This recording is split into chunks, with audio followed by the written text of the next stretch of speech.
Shalom Bapak Ibu dan Saudara anggota PADL yang Tuhan Yesus kasihi. Kita sangat bersyukur untuk pertolongan Tuhan yang nyata dalam hidup kita sampai saat ini. Dan pada hari ini kita diberi kesempatan lagi oleh Tuhan untuk bersama-sama bertemu dan belajar firman Tuhan melalui media online ini. Sebelum kita memulai belajar firman Tuhan, kita minta pimpinan Tuhan melalui doa agar kita diberi pencerahan untuk mengerti apa yang kita pelajari hari ini. Mari kita berdoa. Kami menghampiri hadirat-Mu, ya Allah kami yang kudus, yang bertakhta dalam kerajaan sorga. Terima kasih untuk pemeliharaan Tuhan yang sempurna dalam hidup kami, yang memungkinkan kami ada seperti kami ada saat ini. Kami akan bersama-sama mempelajari kebenaran firman Tuhan.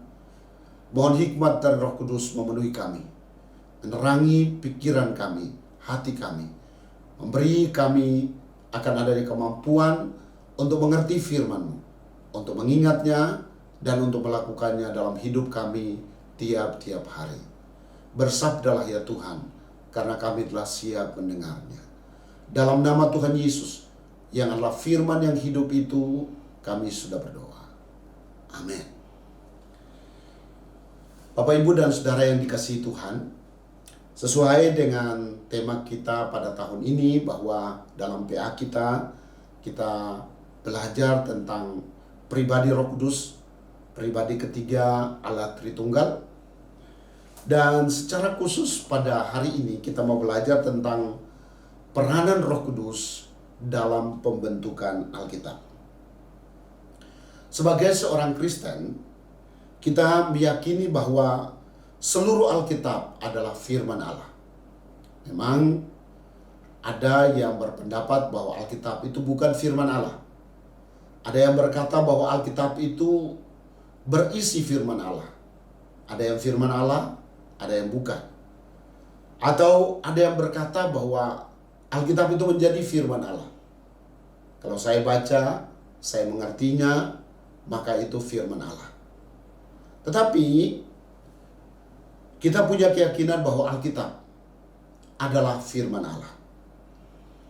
Kalau kita tidak mempercayai bahwa Alkitab itu adalah firman Allah, maka itu juga berarti kita tidak percaya dan juga tidak taat pada Tuhan. Karena apa? Karena kita bisa percaya dan taat pada Tuhan, itu sumbernya adalah dari dalam Alkitab. Alkitab sesungguhnya adalah otoritas tertinggi dan final untuk iman kita sebagai orang-orang percaya. Orang percaya dan gereja harus tunduk pada otoritas Alkitab. Bahwa dia punya peran lebih tinggi dari pikiran kita, dari perasaan kita. Dia punya peran lebih tinggi dari filsafat. Dia punya peran lebih tinggi dari budaya atau semua aturan, tradisi yang berlaku. Mari kita menempatkan Alkitab memiliki otoritas yang tertinggi yang menjadi penentu atau hakim atas semua hal yang terjadi dalam hidup ini. Pemahaman kita terhadap Alkitab itu penting. Karena apa? Karena itulah yang mempengaruhi sikap kita terhadap Alkitab. Mengapa ada orang Kristen yang tidak punya minat sama sekali untuk mendengarkan firman Tuhan atau membaca Alkitab, apalagi mempelajarinya? Sikap terhadap firman Tuhan, sikap terhadap Alkitab sangat dipengaruhi oleh pemahaman kita terhadap Alkitab itu sendiri. Kalau kita tahu bahwa Alkitab adalah firman Tuhan yang punya otoritas yang tertinggi dan menjadi penentu dari setiap keputusan yang kita buat, acuannya pada Alkitab, maka sesungguhnya itulah yang Tuhan mau untuk kita. Dan ternyata perlu ada pemahaman mengenal tentang Alkitab, bagaimana prosesnya, sehingga akhirnya Alkitab ada di tangan kita sebagaimana yang kita punya saat ini. Kita mau belajar tentang bagaimana pembentukan Alkitab oleh Roh Kudus. Penekanannya oleh Roh Kudus. Alkitab menyatakan dengan jelas bahwa setiap kitab yang ada, yang terdiri dari pada 66 kitab, 39 perjanjian lama dan 27 dari perjanjian baru, itu tidak dikarang oleh manusia menurut kehendak atau menurut pikiran mereka sendiri. Tetapi semuanya itu ada karena apa? Karena ada Roh Kudus. Roh Kudus memegang peranan penting dalam pembentukan Alkitab. Bapak Ibu yang dikasihi oleh Tuhan Yesus Kristus, mari kita lihat hal yang pertama adalah bahwa para penulis Alkitab itu sesungguhnya dikhususkan atau dipersiapkan Allah. Untuk apa? Untuk menuliskan Alkitab. Untuk memberitakan firman Tuhan. Mari kita memperhatikan bahwa sebagai contoh kita akan melihat tentang Nabi Yeremia. Nabi Yeremia sebagai penulis kitab Yeremia, Tuhan memberitahukan sendiri bahwa dari kecil Tuhan telah mengkhususkan dan mempersiapkan Yeremia sebagai hamba. Jadi bukan terjadi secara kebetulan atau tiba-tiba, tapi memang sudah dipersiapkan oleh Tuhan. Yeremia 1 ayat 4, kita bisa baca sampai ayat 9. Tapi di dalamnya disebutkan seperti ini, bahwa sebelum aku membentuk engkau dalam rahim ibumu, aku telah mengenal. Atau dengan kata lain, aku telah memilih engkau. Aku menguduskan engkau atau mengkhususkan engkau. Aku telah menetapkan engkau menjadi nabi bagi bangsa-bangsa. Dan apapun yang kuperintahkan kepadamu, haruslah kau sampaikan. Sesungguhnya aku menaruh perkataan-perkataanku ke dalam mulutmu. Ayat ini menunjukkan bahwa Yeremia telah dipilih, telah dikuduskan, telah ditetapkan untuk sebuah tugas, yaitu bahwa Yeremia bertugas untuk memahami akan firman Tuhan, menuliskannya, memberitakannya kepada orang lain. Dan bukan hanya Yeremia. Kalau kita cermati dalam Alkitab, para penulis yang lain juga mempunyai pengalaman. Mereka dipanggil secara khusus oleh Tuhan. Kita bisa belajar tentang Musa, kita bisa belajar tentang bagaimana panggilan Tuhan terhadap Yesaya, Amos, Raja Daud.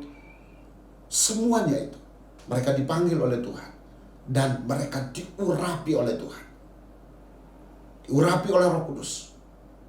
Bapak Ibu, baik dalam perjanjian lama maupun perjanjian baru, Roh Kudus bekerja memakai setiap orang pilihannya, baik dalam memberitakan firman Allah secara verbal, secara langsung, maupun juga memberitakan firman, menyatakan firman melalui tulisan-tulisan yang mereka perbuat.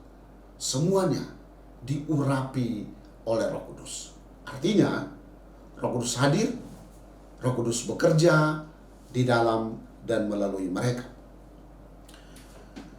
Dalam perjanjian baru, Rasul Paulus juga selama dalam kesaksian Galatia 1 ayat 15-20, dia selama 3 tahun diasingkan oleh Tuhan di tanah Arab. Untuk apa? Apakah hanya sekedar ada di sana? Tidak. Ada sebuah tugas besar, yaitu apa?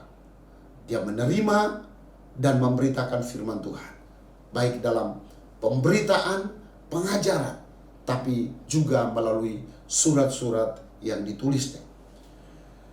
Karena hamba Tuhan, baik di dalam perjanjian baru maupun juga perjanjian lama ini, semua dipanggil dan ditugaskan secara khusus oleh Allah sendiri melalui Roh-Nya, maka mereka tidak berani berkata-kata sesuatu pun hal yang lain kecuali apa yang telah dikerjakan oleh Kristus yang dipercayakan Roh Kudus untuk mereka sampaikan.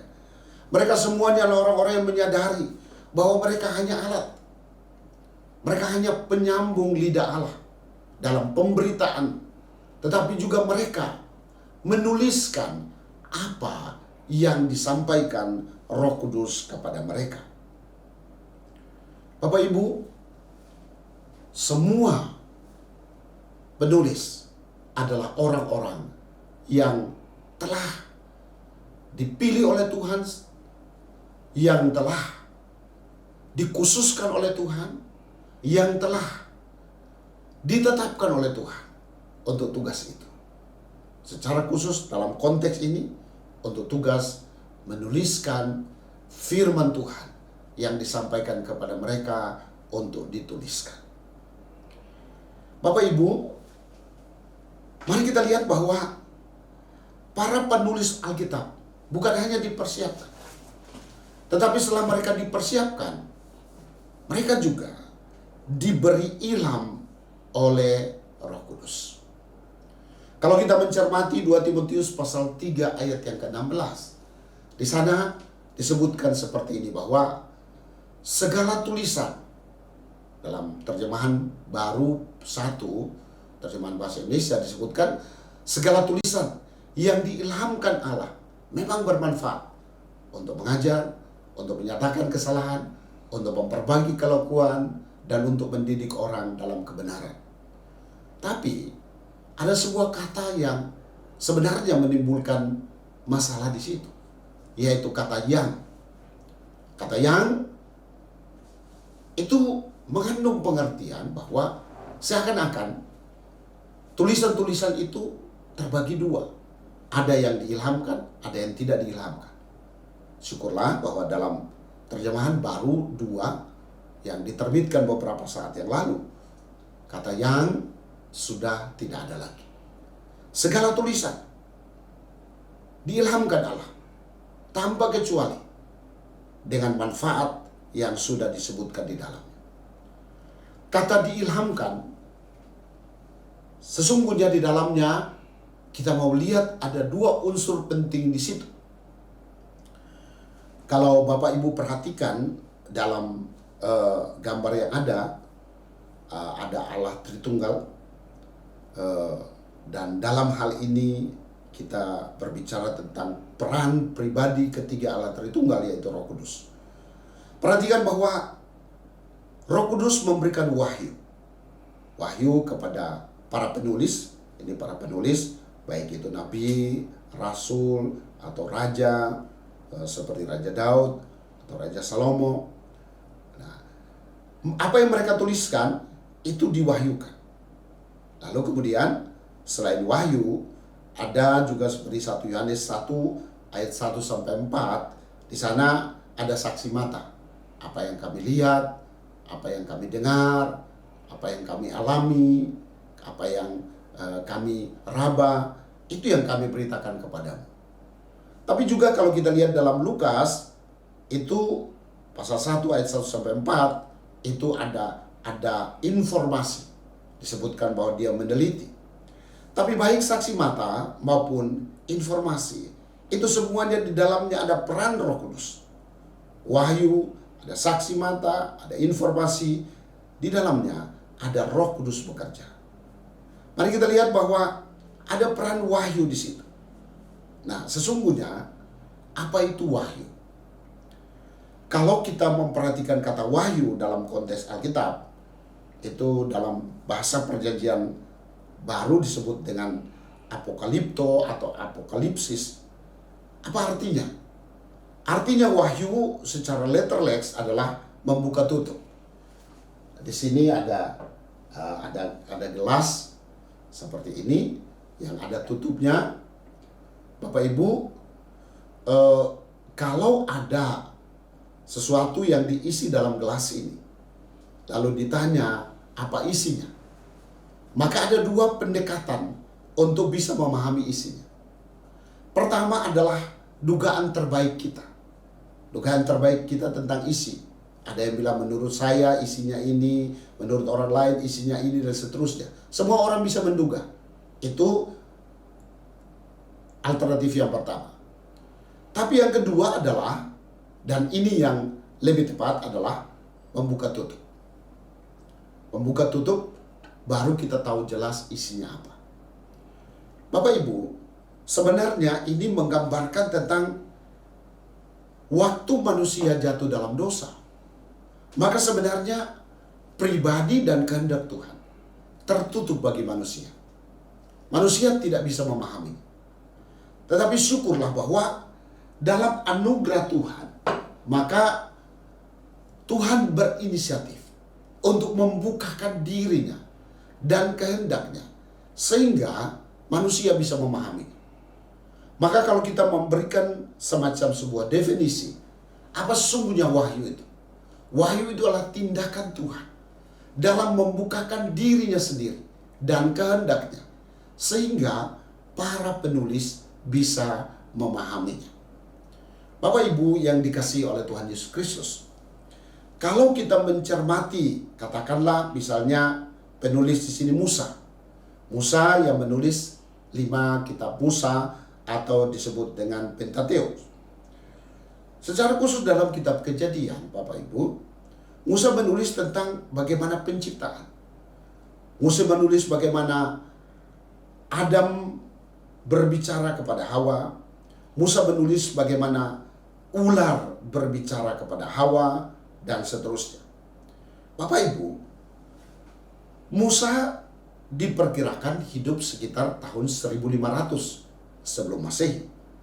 Dan Adam itu diperkirakan hidup sekitar tahun 4800 sebelum Masehi. Kalau begitu, kalau kita mengikuti perhitungan ini, maka bedanya Musa dengan Adam adalah sekitar 3300 tahun. Sebuah bentangan waktu yang cukup jauh. Tapi mengapa Musa tahu tentang penciptaan? Mengapa Musa bisa tahu tentang perkataan ular terhadap kepada Hawa atau sebaliknya? Musa memahami itu semua karena apa? Karena ada wahyu. Bahwa Tuhanlah yang berinisiatif menyingkapkan. Tuhan yang berinisiatif membukakan. Sehingga Musa bisa memahami. Mengapa kita percaya bahwa Alkitab ini adalah firman Allah? Karena segala sesuatu yang dituliskan dalam Alkitab, termasuk perkataan manusia atau perkataan ular, itu semua bisa dipahami, diketahui karena diwahyukan oleh Roh Kudus. Keyakinan kita terhadap pewahyuan ini yang membawa kita untuk meyakini bahwa segala sesuatu di dalam Alkitab, semua tulisan yang ada, itu adalah firman Tuhan. Mengapa? Karena diilhamkan. Ada wahyu. Allah sendiri, Roh Kudus sendiri yang membukakan itu sehingga para penulis dapat memahaminya. Bapak Ibu yang dikasihi Tuhan, bahwa Tuhan tidak hanya memberi wahyunya atau membukakan diri, tapi selanjutnya bahwa Tuhan memberi inspirasi kepada para penulis. Bapak Ibu, para penulis, mereka sudah memahami wahyu dari Tuhan. Tapi, bagaimana bisa menjadi kitab? Untuk bisa menjadi kitab, wahyu dituliskan menjadi kitab, maka diperlukan apa yang disebut dengan inspirasi. Apa sesungguhnya inspirasi? Inspirasi adalah tindakan Allah dalam menolong, memberi kemampuan kepada para penulis sehingga mereka mampu menuliskan wahyu yang mereka sudah terima. Tanpa Roh Kudus memberi inspirasi, tentulah mereka tidak sanggup untuk bisa menuliskannya dengan baik. Bapak Ibu, menulis adalah sesuatu juga yang tidak mudah. Ada seorang dosen mengajar tafsir kitab Wahyu. Lalu dia sampaikan kepada mahasiswanya, saudara-saudara, untuk mata kuliah ini tugasnya hanya satu. Lalu mahasiswa senang, karena sebagai mahasiswa kita senang menghadiri kuliah, senang mendengar apa yang disampaikan oleh dosen. Tapi yang paling sulit adalah mengerjakan tugas. Ada beberapa dosen yang tugasnya cukup banyak. Ada beberapa dosen yang lebih sedikit. Tapi kali ini dosen yang ada berkata tugasnya hanya satu. Tentu mahasiswa senang. Wah, puji Tuhan, tugasnya cuma satu. Apa tugasnya? Tugasnya adalah menulis kembali kitab Wahyu dengan catatan tangan, dengan memperhatikan titik komanya secara baik. Mahasiswa dari yang tadinya senang karena tugasnya satu, ternyata berubah menjadi sebuah keluhan. Karena apa? Karena ternyata untuk menulis kembali kitab Wahyu yang 22 pasal itu pasti dibutuhkan kerja keras. Padahal hanya menulis kembali. Dengan saat ini kita sudah memiliki setiap peralatan modern seperti ballpoint, kertas, dan seterusnya. Bayangkan pada masa lalu, mereka harus menggunakan kulit binatang, papirus, perkamen, dan seterusnya. Tapi kenapa para penulis bisa menuliskan apa yang mereka terima dari Tuhan? Karena ada inspirasi. Bapak, Ibu, dan Saudara yang dikasihi Tuhan, pembentukan Alkitab, kita yakini Alkitab adalah firman Tuhan. Kenapa? Karena ada wahyu dari Tuhan. Tuhan membukakan diri dan kehendaknya. Dan setelah ada wahyu, Tuhan bukakan diri dan kehendaknya, maka Roh Kudus tidak berhenti di situ. Tapi Roh Kudus memberi kemampuan kepada para penulis sehingga mereka dapat menuliskan wahyu yang mereka terima. Puji Tuhan. Bapak Ibu, hal yang menarik adalah bahwa seluruh kitab suci kita itu ditulis oleh kurang lebih 40 orang. Dan ternyata mereka punya latar belakang yang berbeda. Pendidikan berbeda, status sosial, ekonomi, dan juga profesi yang berbeda-beda satu terhadap yang lain. Di samping itu memang penulisan Alkitab pun itu dilakukan dalam zaman yang berbeda. Karena bentangan Alkitab kita ditulis sampai selesai itu sekitar 1500 tahun. Musa mulai menulis kitab Pentateuk pada sekitar kurang lebih tahun 1400 sebelum Masehi. Dan Rasul Yohanes menulis kitab Wahyu itu kurang lebih tahun 100 sesudah Masehi. Maka 1400 tambah 100 menjadi 1500 tahun. Zamannya berbeda, tempatnya juga tentu berbeda. Jadi Bapak Ibu bisa lihat di sini bahwa orangnya beda, tempatnya beda, waktunya beda. Tapi sesuatu yang menarik adalah bahwa ketika kitab suci ini dikanonisasikan seperti yang ada pada kita saat ini, ternyata sesuatu yang menarik adalah bahwa isinya tidak bertentangan satu terhadap yang lain, melainkan merupakan sebuah kesatuan yang tidak terpisahkan. Seluruh perjanjian lama menubuatkan satu pribadi yang akan datang. Kitab Injil Matius sampai Markus berbicara tentang pribadi itu. yang datang. Dan Kisah Para Rasul sampai dengan kitab Wahyu itu berbicara tentang pribadi yang akan datang kembali. Siapa dia? Semuanya berbicara tentang Yesus. Perjanjian Lama berbicara tentang Yesus yang akan datang. Matius sampai dengan Yohanes berbicara tentang Yesus yang berinkarnasi menjadi manusia, mengerjakan pekerjaan penebusan, mati, menggantikan hukuman dosa kita, tetapi juga bangkit, mengalahkan maut, dan sedang ada di sorga, menjadi pembela kita. Bapak, Ibu, dan Saudara yang dikasihi Tuhan, tapi Kisah Para Rasul juga berbicara tentang bagaimana gereja Tuhan dipersiapkan untuk apa? Untuk menyambut kedatangan Kristus yang kedua kali. Bahwa segenap suku, kaum, dan bahasa akan mendengar tentang Yesus yang mati dan bangkit itu. Mereka akan percaya, mereka akan diselamatkan oleh Tuhan. Kenapa semuanya itu tidak bertentangan? Padahal orangnya beda, zamannya beda, tempatnya beda. Karena sumbernya sama, yaitu berasal dari Roh Kudus.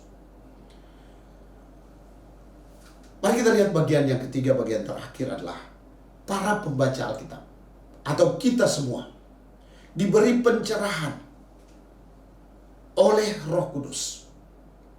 Bapak Ibu, bahwa Roh Kudus yang mengilhamkan Alkitab, juga Roh Kudus mau memberikan kepada kita pencerahan atau iluminasi, menerangi pikiran kita.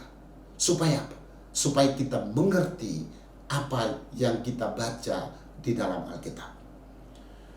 Bapak Ibu, Roh Kudus saat ini bekerja luar biasa. Untuk apa? Untuk menerangi hati dan pikiran para pembaca. Supaya setiap orang yang membaca Alkitab, mereka dapat memahami tujuan Allah dalam teks Alkitab yang mereka baca. Itu sebabnya Bapak Ibu, siapapun kita, sebelum kita membaca Alkitab, hendaknya kita berdoa sungguh-sungguh, memohon hikmat dan wahyu dari Roh Kudus. Untuk apa? Untuk menerangi pikiran kita, sehingga kita mengerti apa yang kita baca. Tanpa bantuan Roh Kudus, maka kita tidak akan bisa memahami setiap bagian Alkitab yang kita baca. Puji Tuhan, kita bangga, kita bersyukur bahwa ada Roh Kudus. Roh Kudus yang siap 24 jam sehari, 7 hari dalam 1 minggu, untuk menerangi pikiran kita. Supaya apa? Supaya kita mengerti firman Tuhan yang tertulis dalam Alkitab. Selanjutnya Roh Kudus tidak hanya memberikan kepada kita hikmat dan wahyu, Efesus 1 ayat 17. Tetapi dia juga bekerja menolong kita untuk apa? Untuk bisa menerapkan, untuk bisa melakukan, untuk bisa mengaplikasikan firman yang kita pahami sesuai dengan konteks pembaca pada masa kini. Filipi pasal yang kedua ayat 13 berkata bahwa Allah lah yang mengerjakan di dalam diri kamu baik kemauan maupun kemampuan untuk apa? Untuk menaati setiap kebenaran firman yang kita sudah terima. Kita bersyukur karena Roh Kudus memberi kepada kita akan kemampuan untuk melakukan firman Tuhan. Bapak Ibu, hendaklah keseharian hidup kita tiap-tiap hari kita awali dengan merendahkan diri di hadapan Tuhan, meminta pertolongan Tuhan, minta Roh Kudus menolong kita memahami firman Tuhan, tapi menolong kita untuk melakukan firman Tuhan dalam hidup kita tiap-tiap hari. Bapak Ibu yang dikasihi Tuhan, banyak buku yang telah ditulis oleh para ahli maupun para filsuf, tetapi tidak mampu bertahan seperti Alkitab. Alkitab kita, ya kita katakan kurang lebih sudah ada sekitar 2000 tahun. Walau begitu, Alkitab tetap relevan untuk kehidupan kita pada masa kini. Alkitab tetap relevan untuk mengajar kita, sehingga kita yang tidak mengerti menjadi mengerti. Alkitab tetap relevan untuk menyatakan kesalahan kita. Kalau orang lain yang menyampaikan kesalahan kita, kita mungkin bisa tersinggung atau bisa marah. Tetapi bersyukurlah bahwa Alkitab, dia bermanfaat untuk menyatakan kesalahan kita, masih relevan. Tiap-tiap hari, setiap kali kita baca Alkitab, seperti kita sedang berhadapan dengan cermin yang memperlihatkan kepada kita, mungkin ada bagian tertentu dari wajah kita yang dalam keadaan kotor. Dan oleh pertolongannya juga, dia bukan hanya menyatakan kesalahan kita, tapi dia juga bisa memperbaiki kelakuan kita. Bapak Ibu, kita tidak bisa memperbaiki kelakuan kita. Orang lain pun tidak bisa memperbaiki kelakuan kita tanpa pertolongan Roh Kudus. Perubahan hidup, perilaku hidup kita yang berubah, tidak bisa dipaksakan dari luar, tetapi dirubah dari dalam. Puji Tuhan bahwa ketika kita baca firman Tuhan, Roh Kudus bekerja, menolong kita. Mazmur 119 ayat 9 ayat 11. Dalam hatiku aku menyimpan janji, supaya aku tidak berdosa kepadamu. Dengan apakah seorang muda mempertahankan kelakuannya bersih? Dengan menjaganya sesuai dengan firman Tuhan. Puji Tuhan bahwa Alkitab juga mendidik kita dalam kebenaran, mengarahkan kita seperti seseorang yang sementara mengendarai kuda atau keledai. Ada kekang. Alkitab mengatur setiap hidup kita.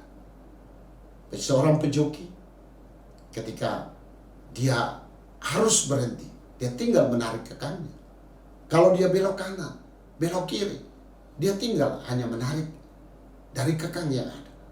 Dan firman Tuhan itu seperti seorang pejoki sedang ada di atas seekor kuda. Dan firman Tuhan itulah yang mengendalikan hidupnya. Bapak, Ibu, dan Saudara yang dikasihi Tuhan, Alkitab adalah cukup sebagai satu-satunya sumber firman Allah yang diperlukan oleh manusia untuk selamat dan hidup dalam keselamatannya, baik dalam kehidupan kita di dunia maupun juga dalam kehidupan kita di masa yang akan datang bersama dengan Tuhan Yesus di sorga yang mulia. Kita sangat bersyukur bahwa kita punya Alkitab. Kita sangat bersyukur bahwa Roh Kudus mempersiapkan para penulis Alkitab. Kita sangat bersyukur bahwa Roh Kudus memberikan ilham kepada para penulis. Ada wahyu, ada inspirasi. Tapi kita juga bersyukur bahwa Roh Kudus memberi kepada kita akan adanya iluminasi atau pencerahan atau penerangan, supaya kita mengerti firman Tuhan, supaya kita dimampukan untuk melaksanakan firman Tuhan dalam hidup kita tiap-tiap hari. Demikian kebenaran firman Tuhan yang kita pelajari hari ini. Kiranya Tuhan memberkati kita. Mari kita berdoa. Kami sangat bersyukur kepadamu ya Tuhan, untuk kebenaran firman Tuhan yang telah kami pelajari bersama. Terima kasih ya Allah Roh Kudus, karena sungguhnya Engkau ada dalam pembentukan Alkitab. Kami sangat bersyukur bahwa Engkau mempersiapkan para penulis yang sekitar 40 orang itu. Walaupun mereka pribadi yang berbeda, mereka itu adalah pribadi yang hidup di tempat yang berbeda dan di zaman yang berbeda. Tapi terima kasih Tuhan, bahwa Engkau memberi kepada mereka ilham. Engkau membukakan dirimu dan kehendak-Mu, memberikan wahyu, sehingga mereka mengerti apa yang mereka harus tuliskan. Terima kasih juga karena Engkau memberi inspirasi, sehingga mereka memiliki kemampuan untuk menuliskan apa yang mereka dapatkan dari wahyu yang Tuhan beri.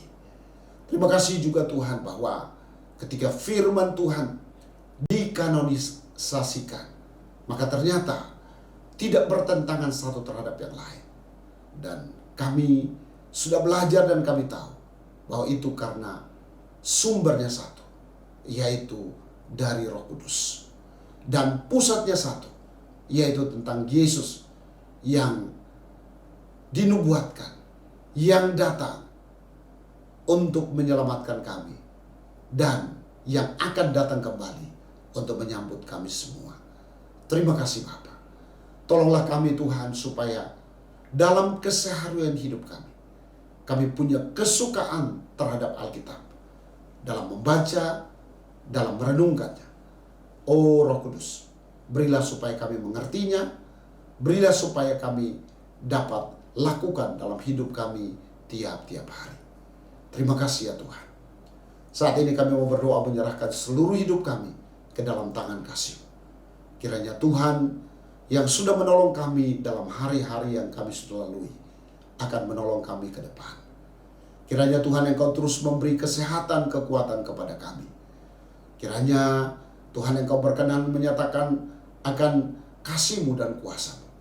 Semua Bapak, Ibu, dan Saudara kami yang dalam keadaan sakit, kiranya Tuhan berkenan mengulurkan tangan kasih, jamah dan sembuhkan oleh kuasa bilur-bilur Tuhan Yesus. Mereka boleh pulih, mereka sembuh. Berkati kami dalam kehidupan keluarga, beri kepada kami akan hubungan baik, suami istri, orang tua anak, kakak beradik. Kami pun berdoa supaya Tuhan pun memberkati. Berkati semua usaha, pekerjaan yang kami kerjakan, usahakan. Dan kiranya semuanya berhasil, beruntung untuk hormat dan kemuliaan Tuhan. Tuhan Yesus, kami berdoa juga menyerahkan sepenuhnya bangsa dan negara kami ke dalam tangan kasih. Kami terus menopang Bapak Presiden Joko Widodo dalam saat-saat terakhir mengakhiri tugas. Biarlah kiranya dia mengakhiri dengan baik. Tuhan Engkau beri hikmat dan berikan kepada hamba-Mu keberanian untuk terus mengambil keputusan-keputusan yang tepat. Jauhkan dari semua kecenderungan yang bermuara pada kepentingan pribadi. Tetapi biarlah kepentingan bangsa terus dikedepankan. Hal yang sama kami rindukan untuk Presiden terpilih dalam pelantikan bulan Oktober dan dalam kelanjutan masa pemerintahan. Kami serahkan ke dalam tangan kasih. Biarlah stabilitas keadaan bangsa kami terus terjaga dengan baik. Terima kasih Bapa di sorga. Biarlah kami terus maju sebagai bangsa. Kami juga berdoa untuk semua gereja di seluruh Indonesia. Kami doakan supaya Tuhan Engkau berkati. Berkati supaya semangat ekumenis, keesaan menjadi bagian dari gereja. Kami pun berdoa untuk semua tenaga utusan gereja dalam pemberitaan kabar baik dimanapun mereka berada, supaya Tuhan Engkau mencukupkan keperluan-keperluan mereka. Tuhan Engkau terus memberikan semangat, urapan dan kuasa Tuhan terus mengalir memenuhi hidup mereka, dan terus ada jiwa-jiwa yang dipersembahkan untuk hormat dan kemuliaan Tuhan. Tuhan Yesus, kami berdoa secara khusus untuk saudara kami Bapak Luhut Panjaitan.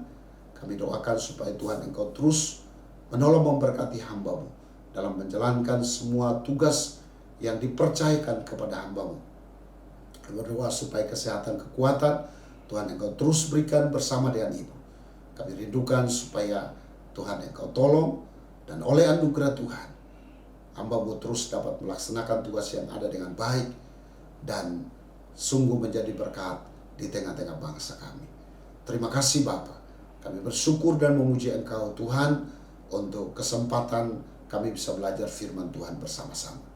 Kami akan mengakhiri semua rangkaian PA kami. Biarlah kiranya anugerah Tuhan Yesus Kristus dan kasih Allah Bapa serta persekutuan dengan Roh yang Kudus menyertai Bapak Ibu Saudara sekalian saat ini dan terus kekal selama-lamanya. Amin.